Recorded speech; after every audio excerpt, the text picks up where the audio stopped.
શ્રદ્ધા અને આસ્થાનું પ્રતીક બનેલી પ્રસાદી અચાનક જ બીમારીનું કારણ બની જાય તો પરિસ્થિતિ કેટલી ગંભીર બની શકે. ભાવનગર જિલ્લાના સિહોર તાલુકાના ખાંભા ગામમાંથી એક એવી ચોંકાવનારી ઘટના સામે આવી છે, જે ધાર્મિક કાર્યક્રમ દરમિયાન વહેંચાયેલી પ્રસાદી ખાધા બાદ સેંકડો લોકોની તબિયત બગડતા ગામમાં અફરાતફરી મચી ગઈ. ઉલટી, પેટમાં દુખાવો અને ચક્કર જેવી તકલીફો સાથે એક પછી એક લોકો બીમાર પડતા તાત્કાલિક આરોગ્ય તંત્રને હરકતમાં આવવું પડ્યું. તો આખી ઘટના શું છે અને હાલ સ્થિતિ કેવી છે, આવો વિગતે વાત કરીએ આ અહેવાલમાં.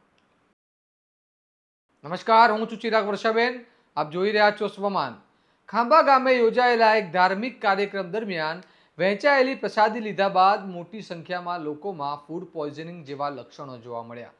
રાત્રે પ્રસાદી ગ્રહણ કર્યા બાદ થોડા જ સમયમાં લોકોમાં ઉલટી, પેટમાં દુખાવો અને ચક્કર જેવી તકલીફો શરૂ થઈ અને જોતા આ સંખ્યામાં વધારો થતાં ગામમાં અફરાતફરીનો માહોલ સર્જાયો.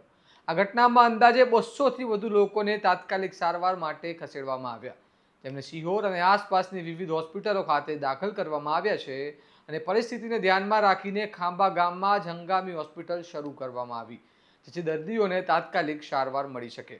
આરોગ્ય વિભાગની ટીમો સ્થળ પર પહોંચી તમામ દર્દીઓની સારવારમાં લાગી ગઈ છે.